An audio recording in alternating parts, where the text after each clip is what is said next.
이변 우리가 얘기하고 극한 현상 이런 이야기를 하는데 왜 이게 중요하냐면은 경험하지 못했던 현상이 일어나서 그렇습니다.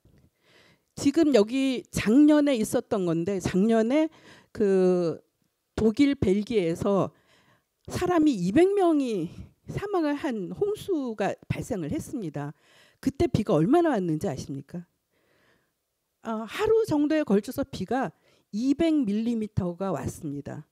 근데 제주도에서는 하루에 200mm 비가 오는 경우가 뭐 자주 일어나죠. 그러니까 우리는 200mm 비가 온다고 해서 사망자가 200명이 되는 그런 일들은 일어나지 않습니다. 그 이유는 뭐냐면 그 유럽에 있는 강들은 폭도 좁고 그리고 평지를 흐르고 있기 때문에 물이 잘 빠져나가지 못해요. 그래서 한꺼번에 비가 오면은 이게 몰려가지고 이렇게 되는데 이 다리 있는 데를 잘 보세요. 다리가 굉장히 낮아요. 그래서 물이 한꺼번에 밀려오면은 막 나무나 이런 것들 쓰레기들이 막 같이 밀려오면서 댐을 만들어서 주변에 있는 지역들이 물에 잠기게 되는 거죠. 그러니까 자연 환경이 이런 서프라이즈에 잘 적응할 수가 없는 거고 또 하나는 사회적으로 우리는 비가 오면은 태풍이 온다 그러면 어떻게 해야지 하는 거 알잖아요. 간판이 있으면 이런 거 치우고 뭐 이런 거 다 하잖아요. 근데 그런 경험이 없는 사람한테 태풍이 온다라고 얘기를 해도 거기에 대해서 대응을 할 수가 없어요. 우리나라에서는 중부지방에서 1시간에 141mm의 비가 내렸어요. 아까 그 독일에서 하루에 200mm 비가 왔는데 이렇게 됐다고 얘기했잖아요. 근데 여기는 1시간에 이렇게 내렸거든요. 그러면 우리가 해야 될 일은 뭐냐면 이런 재해가 발생을 하면 다음에는 그런 재해가 발생하지 않게끔 뭔가를 고쳐야 되는 거죠. 뭐 시설을 바꾼다던가 뭐 이런 것들을 해야 될 필요가 있다. 그것을 우리가 적응이라고 이야기를 합니다. 세계에서는 어떤 일이 벌어졌냐면 막 온도 폭염, 유럽은 폭염에다 가뭄에다 산불까지 났습니다. 그리고 미국에서도 뭐 일부 지역에서는 굉장히 가뭄이 심했고요. 파키스탄은 3분의 1이 물에 잠겼어요. 이게 파키스탄이 3분의 1이 물에 잠긴 거는 그 이유를 보면 첫 번째는 비가 예상보다 많이 와서 맞습니다. 그다음에 두 번째 또 우리가 생각해야 될 게 뭐가 있냐면 파키스탄이 그 초여름 그때에 폭염이 있었어요. 그러다 보니까 히말라야의 빙하가 녹았습니다.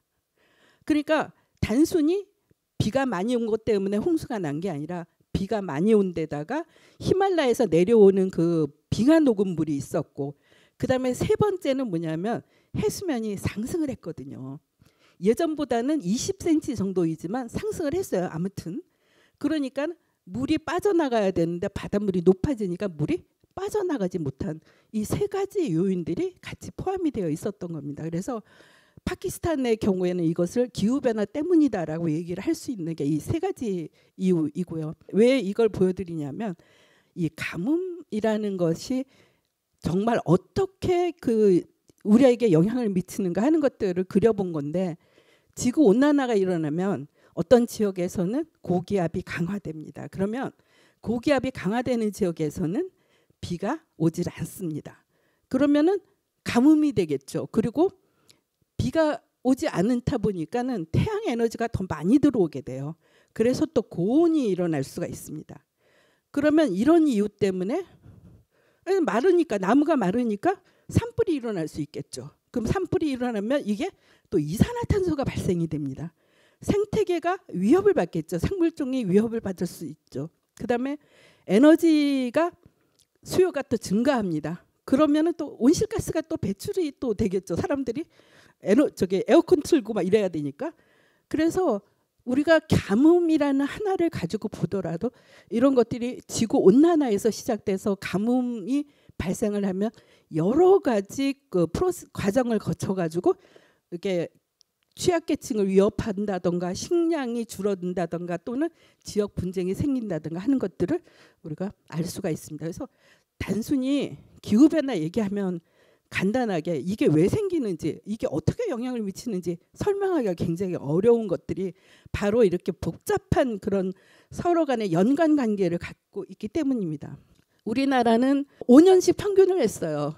한 100년 동안의 그 자료인데 여기서 보면은 처음에 한 30년, 40년 동안 그다음에 또 40년 그다음 최근 이렇게 보여드리는데 기온은 점점 증가하는 쪽으로 가고 강수량은 많아지거든요. 근데 강수량이 많아지는 이유를 이렇게 분석을 해보니까 여름에 집중호우가 많이 오기 때문에 강수량이 늘어난 걸로 그렇게 나오더라고요. 그래서 실제로 보면은 우리나라가 이렇게 되는데 제주를 한번 볼까요? 제주를 보면 제주가 1924년부터 관측 자료가 있어요. 한 100년 동안의 기온이 2도씨 정도. 지구 평균이 1.1도인데 제주도에서는 한 2도씨 정도 상승을 했고요.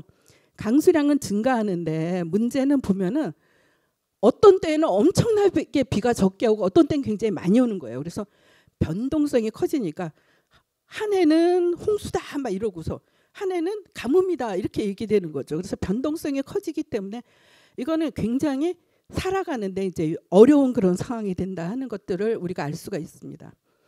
2040년에는 지구 평균 기온이 1.5도씩 상승을 하는 걸로 우리가 그렇게 얘기를 할 수가 있습니다. 그거는 굉장히 그 컴퓨터를 통해서 모의 실험을 한 결과이거든요. 그런데 그 이후 2100년까지를 따져보면은 온실가스 배출을 적게 하면 적게 할수록 온도 상승이 줄어요. 그래서 1.4도 여기 맨 위에 있는 거는 1.4도니까 2040년하고 차이가 없네 하는 거 알 수가 있죠. 이게 바로 온실가스를 배출을 안 했을 경우에 되는 그런 결과이고요. 맨 아래는 온실가스 배출이 계속해서 늘어나는 경우거든요. 그럴 경우에 보면은 4.4도까지 올라갑니다. 그러니까 2040년까지는 이미 1.5도 상승은 피할 수가 없어요.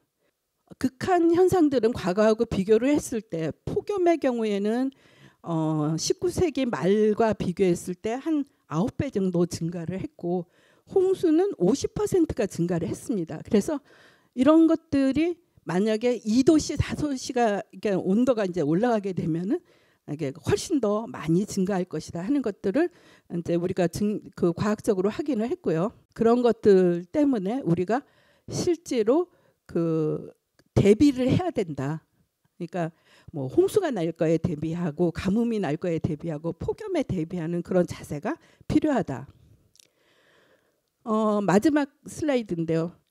인간 활동으로 인해서 극한 현상이 증가를 했고 그리고 온실가스를 2050년까지 제로가 되게끔 해야지만이 1.5도씨 이하로 억제할 수 있다는 것.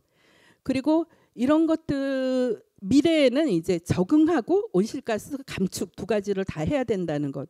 그리고 여기서는 이런 일들을 누가 할 수 있을까요?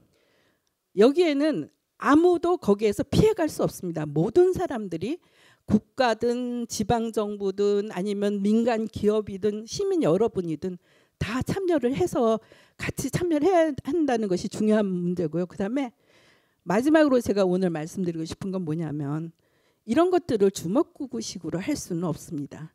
이런 것들을 하기 위해서는 우리가 과학 정보가 필요하죠. 그리고 기술 개발이 필요합니다. 우리는 할 수 있어요. 이런 것들을 할 수 있는데 그러기 위해서는 우리 여러분들이 같이 참여를 해서 이걸 해야 됩니다 하는 것들을 목소리를 낼 필요가 있다고 생각합니다. 네, 이것으로 제 발표를 마치겠습니다. 감사합니다.